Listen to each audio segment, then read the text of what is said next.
Cup and handle pattern भन्नु, cup pattern भन्नु, ससर pattern भन्नु, यिनीहरू सबै एउटै कुरा हो। यसको नर्मल सेप भनेको यस्तो हुन्छ, चिया खाने कप जस्तो, त्यसपछि समाउने ह्यान्डल र माथितिर हुन्छ straight line resolution point.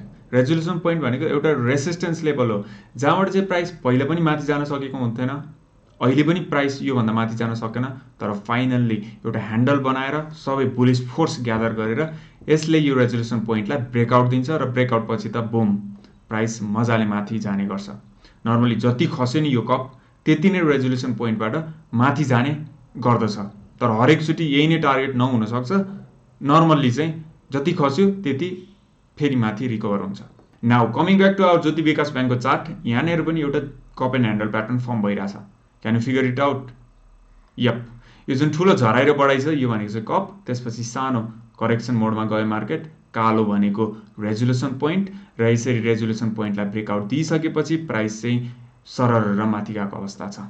So cup and handle pattern यति नै सिम्पल छ, चिया खाने कप र ह्यान्डल ब्रेकआउट दिनु पर्यो। तर यो यस्तो पावरफुल छ नि, you can also see in the chart, यो यदि सक्सेसफुल भयो भने यसले मल्टिफोल्डसम्म पनि रिटर्न दिन सक्छ। यो यसकारण पनि पावरफुल छ, मलाई पनि पर्सनली किन मनपर्छ भन्दा यसले फन्डामेन्टल कुरालाई रिफ्लेक्ट गर्छ।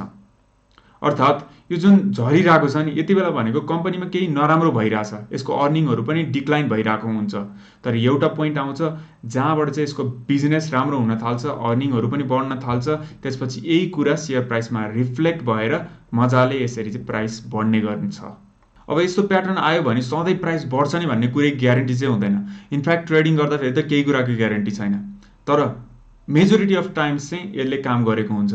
र केही क्राइटेरियाहरू छन् जसले चाहिँ हामीलाई राम्रो cup and handle pattern identify गर्न मद्दत गर्न सक्छन्। पहिलो क्राइटेरिया भनेको लेन्थ सुड बी लङ। यो जुन प्याटर्न फर्म भएको समय छ त्यो चाहिँ अलि लामो हुनु पर्यो। किन भन्दाखेरि अघि मैले भनेको जस्तो यसले चाहिँ फन्डामेन्टल कुरालाई रिफ्लेक्ट गर्ने हो, र फन्डामेन्टल भनेको कुनै एक घन्टामा एक दिनमा चेन्ज हुने कुरा होइन, यसलाई वर्षौँ लाग्छ चेन्ज हुन। त्यही भएर यो प्याटर्न चाहिँ 10 मिनटको चार्टमा, डेली चार्टमा 5 मिनट 1 मिनट हरेक चार्टमा फर्म हुन सक्ला, तर तिनीहरू खासै इफेक्टिभ हुँदैन।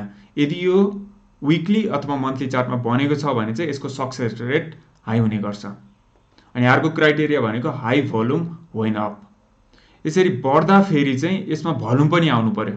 घट्दाखेरि त भोल्युम नआएकै राम्रो, तर एटलिस्ट यो बढ्दाखेरि चाहिँ भोल्युम आउनु पर्यो है। भोल्युम आछ भने चाहिँ हामीले के बुझ्न सकिन्छ भने त्यहाँ चाहिँ सिरियस बायर छन् र कम्पनीमा केही राम्रो हुन जाँदैछ, भइरहेको छ भन्ने हामी त्यहाँबाट बुझ्न सक्छौँ। सो एउटा राम्रो कप एन्ड ह्यान्डल प्याटर्नको लागि त्यसको लेन्थ पनि लामो हुनु पर्यो र बढ्दाखेरिको भोल्युम हाई हुनु पर्यो।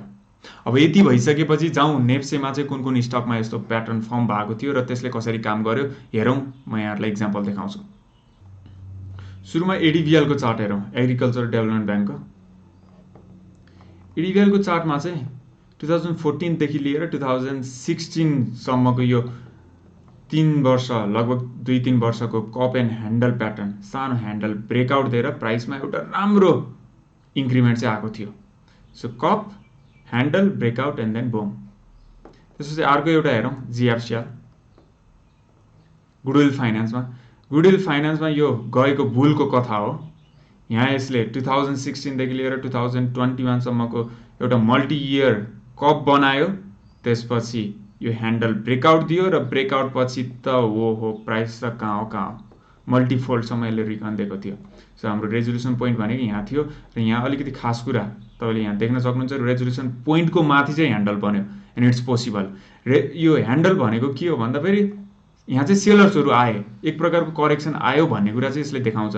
र यो फेज पार गरिसकेपछि यो ह्यान्डललाई पनि ब्रेकआउट दिइसकेपछि चाहिँ मार्केटमा एउटा राम्रो र्याली आयो। So cup and handle and then breakout. त्यसपछि अर्को चार्ट हेरौँ, लघुवित्तको डिडिबिएल। यहाँ एउटा कप एन्ड ह्यान्डल प्याटर्न आएको छ मजाको, cup handle and then breakout र प्राइस यसरी मजाले माथि गएको छ। त्यसपछि अर्को चार्ट हेरौँ, माछापुच्छ्रे ब्याङ्कको।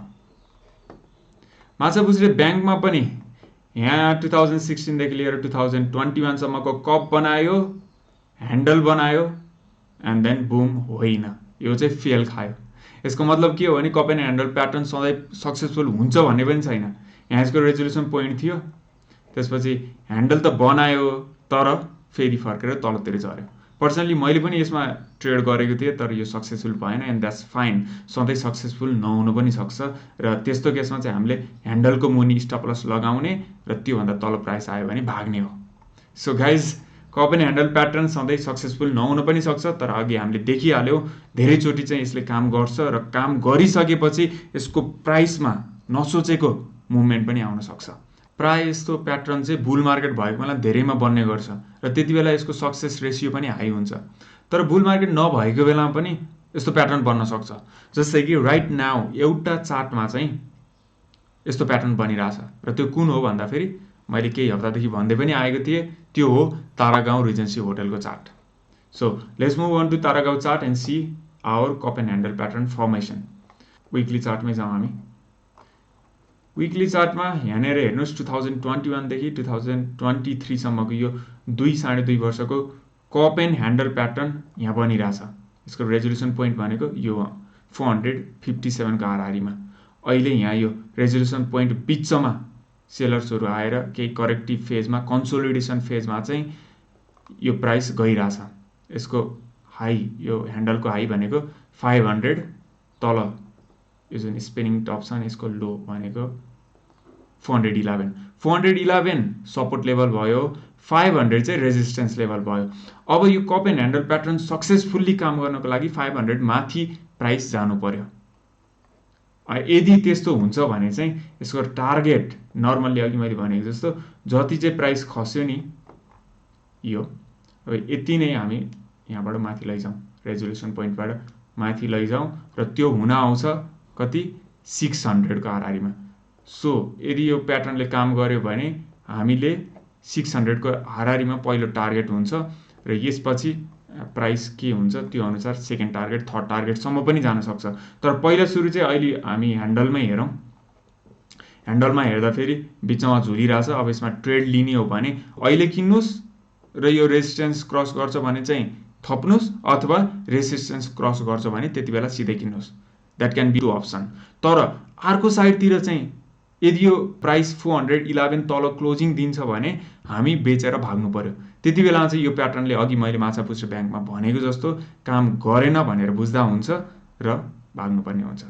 So guys, you can trade in this stock, watch लिस्टमा राख्न सक्नुहुन्छ अथवा ट्रेड गर्न सक्नुहुन्छ। एउटा मिठो कप एन्ड ह्यान्डल प्याटर्न छ। अब यदि नेप्सेले चाहिँ यही 2000 को हाराहारीमा, 1900 को हाराहारीमा सपोर्ट लिएर माथि जान्छ भने यसमा राम्रो मोमेन्टम आउन सक्ने सम्भावना छ। सो गाइज, यति भइसकेपछि तपाईँहरूले कप एन्ड ह्यान्डल प्याटर्नको बारेमा बुझ्नुभयो होला। सिम्पल छ, लजिकल छ अनि इफेक्टिभ पनि हुन्छ। पर्सनली त्यही भएर मलाई मनपर्ने हो, यसकारण यहाँहरूलाई पनि सेयर गरेँ। यदि भिडियो मन पर्यो भने लाइक, सेयर, सब्सक्राइब गर्नुहोस्। पक्कै पनि यहाँहरूले गर्नुहुने नै छ। मलाई पर्सनली यो भन्नु मन लाग्दैन, तर यप, ठिक छ। Now I will see in the next video. Till then, happy trading.